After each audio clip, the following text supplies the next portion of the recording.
Pellet gun का खुला आपने इस्तेमाल किया। लेकिन देखिए आप कह रहे हैं, एक सेकंड, और आप बोल रहे हो कि फायरिंग नहीं हुई।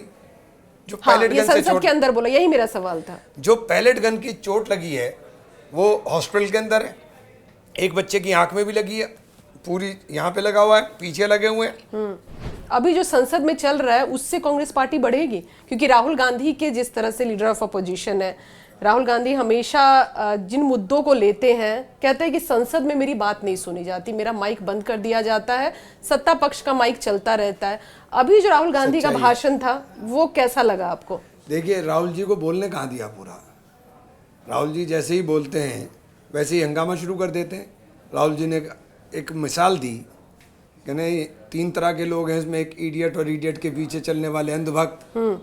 तो उन्होंने ना किसी का नाम लिया ना किसी के लिए बोला, तो इनको इतना परेशानी, पता था कि वो इनको इतनी परेशानी हुई कि संसदीय तो तब होगा ना जब आप किसी के लिए बोलेंगे, किसी सांसद के लिए बोलेंगे तब संसदीय होगा, या किसी का नाम लेकर बोलेंगे, किसी का नाम लेकर बोलेंगे। उन्होंने तो कहा था कि 3 तरह के लोग हो रहे हैं। तो ये अब इन्होंने अपने आप को कौन सा माना, ये पता नहीं उनको क्यों परेशानी हुई कि उन्होंने अपने आप को इडियट माना कि अंधभक्त माना। लेकिन गृह मंत्री का तो नाम लिया उन्होंने कहा कि गृह मंत्री जो हैं उनके इशारे पर छात्रों पर जो कार्रवाई की गई 20 जुलाई को उन्होंने किया, अगर उन्होंने नहीं किया तो वो चुप्पी क्यों साधे हुए हैं? देखिए, गृह मंत्री जी को पार्लियामेंट में आना चाहिए, गृह मंत्री जी को पार्लियामेंट में आकर के स्टेटमेंट देना चाहिए। आपने धर्मेंद्र प्रधान जी का इस्तीफा लिया है, धर्मेंद्र प्रधान ने अपने ऑफिस से तो पर्चे लीक नहीं किए, तो फिर उनके इस्तीफे की भी तो मांग आप लोग कर रहे थे। एक सेकंड में वही अपने इस्तीफे पर्चे अपने दफ्तर से तो लीक नहीं किए, लीक करने वाले लोग हैं, लेकिन मॉरल रेस्पॉन्सिबिलिटी सारी हेड ऑफ द डिपार्टमेंट की होती है। मॉरल रेस्पॉन्सिबिलिटी लेने का काम हेड ऑफ द डिपार्टमेंट का है। तो ये जो धर्मेंद्र प्रधान साहब का इस्तीफा हुआ है, जिन ग्राउंड पे इस्तीफा हुआ है, दिल्ली पुलिस सीधे सीधे किसके अंडर में आती है? होम मिनिस्ट्री के। आरएएफ किसके अंडर में आती है? होम मिनिस्ट्री के।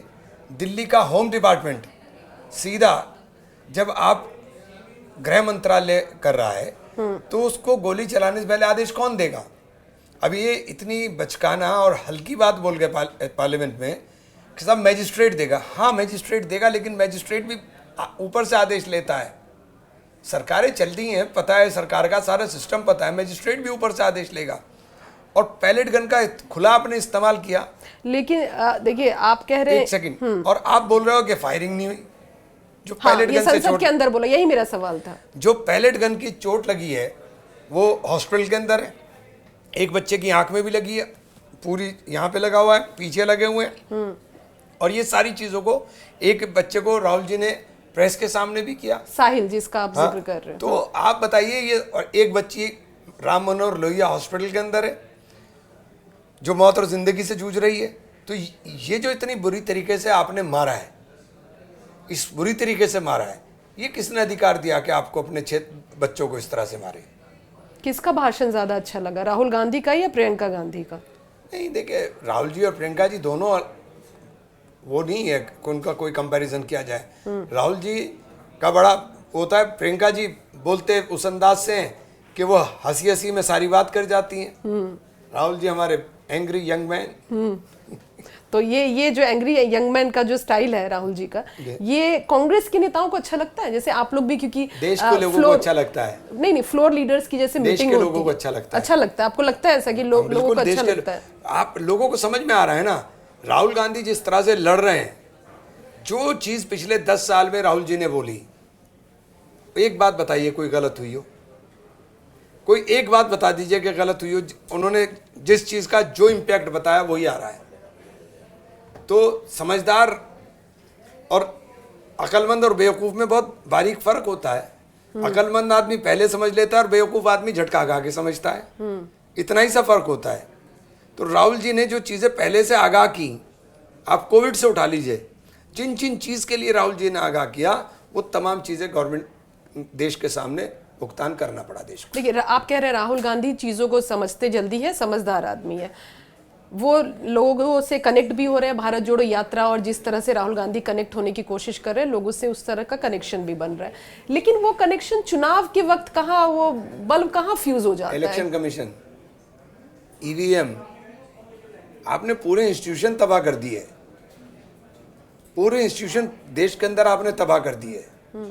अब ये जो रेवोल्यूशन आएगा, ये क्रांति होगी जब इन्हें हटाया जाएगा, जो इन्होंने देश का हाल कर दिया। कोई सुनने वाला नहीं है। ये बच्चे आकर के डट गए, बच्चों ने एक माहौल बना दिया, और यही देश के अंदर होगा कि क्रांति होगी देश के अंदर इन लोगों के खिलाफ। वही सत्ता पक्ष कह रही है कि बच्चों ने माहौल बनाया और आप लोगों ने राजनीतिकरण कर दिया। नहीं, राजनीतिकरण क्या, बच्चों का विषय अकेला नहीं है ना, किसान भी है, व्यापारी भी है। आपने व्यापार तबाह कर दिया बिल्कुल। ये तो देश की आबादी इतनी ज्यादा है कि वो पैसा रोटेट कर रहा है, तो हम लोग चल रहे हैं। अगर आबादी ना होती तो अब तक गिर गए होते हम। अच्छा इमरान, आपको लगता है कि जिस तरह से मकर द्वार पर प्रदर्शन चल रहे हैं इस मॉनसून सत्र के दौरान, हम देख रहे हैं कि नीट पेपर लीक वाला मामला, बच्चों पर जो कार्रवाई की गई वो मामला हो, अयोध्या चंदा चोरी का मामला, जिस तरह से भगवा कपड़े पहनकर पप्पू यादव आकर वहां प्रदर्शन कर रहे हैं, क्या ये लेवल ठीक है प्रदर्शन का? आपको लगता है कि संसद के अंदर प्रदर्शन का मतलब क्या होता है?